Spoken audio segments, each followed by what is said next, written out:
Hey there, church family. We've got some exciting news to share with you. On this Sunday, June 7th, we will begin meeting again for in-person gathered worship services. We are extremely excited to begin worshiping together again, but we also want to let you know that it will not be an immediate return to the way things used to be. In order to comply with current restrictions and do our best to ensure your safety and good care for our neighbors, we will take a gradual approach to reopening. So there are some important details that we'd like to share with you about PCC's Stage 1 of reopening in order to help you be prepared to make an informed decision about your attendance for the weeks and months ahead. Please watch all the way through to the end of this video to ensure that you don't miss any of these important details. Our plan for Stage 1 of reopening was made in alignment with the current regulations of the Commonwealth of Virginia. It was also based on recommended guidance from the CDC, guidance from an advisory team of doctors and public policy experts from within PCC, and also based on input we received from you in a recent survey. So here are the details. During Stage 1 of reopening, we will hold 2 60-minute worship services. One will be at 9 a.m. and the other at 11 a.m. These will allow enough time for us to sufficiently disinfect flat surfaces, door handles, bathrooms, and chairs between both services. We will also begin live streaming those services online for those who choose to stay home. During Stage 1 of reopening, on Sunday mornings there will be no nursery, no kidsmen, no student ministry, and no other small group gatherings happening in the building.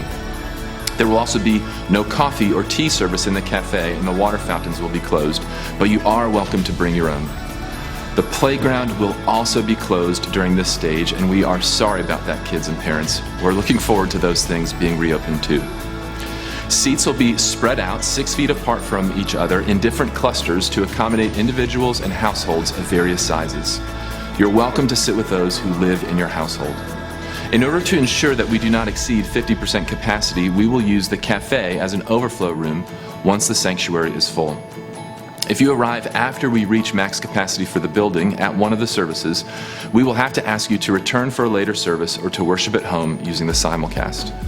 To help minimize the chances of reaching max capacity and having to turn people away, we will have an online sign-up each week that we are asking you to make use of in order to inform us of what service you plan to attend.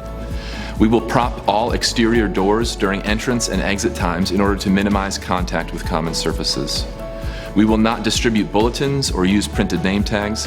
We will also not pass offering plates around, but instead we'll invite you to make use of the stationary drop boxes or our online giving page for tithes and offerings. Kidsmen will have safely packed activity bags for children that they will distribute to parents who want to make use of them.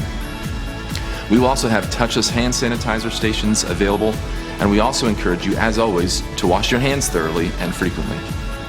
In order to avoid crowding in hallways, we will create a one-way flow of foot traffic into the building through one entrance and out of the building through a separate side exit that opens out onto the fire road. Before, during, and after the worship service, we are asking you to practice physical distancing with one another by remaining 2 arms length away from anyone who doesn't live with you. So air fives and air hugs are welcome, and a foot five is cool too, but we are asking you to please refrain from handshakes and hugs for now. Additionally, in order to comply with our Commonwealth's new regulations and the recommendation of the CDC, we are requiring all attendees ages 10 and up to wear a cloth face mask for the duration of your time in the building, and we will have extra face masks available for you if you do not have one. We will be singing, and one purpose of wearing masks will be to minimize the airflow you project forward when you sing. We do recognize that people have varied and strong opinions about masks, and so we greatly appreciate you complying with this requirement, even if you don't personally agree with it. If you are unwilling or unable to wear a mask, we politely ask you to stay at home and use the simulcast until we are able to gather again without the mask requirement. If you are sick or experiencing symptoms consistent with the virus, or have had close contact with someone else who is sick, we're also asking you to worship at home using the simulcast. And finally, if you are at higher risk for severe illness, meaning you're an older adult or you have some other underlying medical conditions, we are strongly recommending that you remain at home during Stage 1 of reopening and that you make use of the simulcast to aid you in worshiping at home.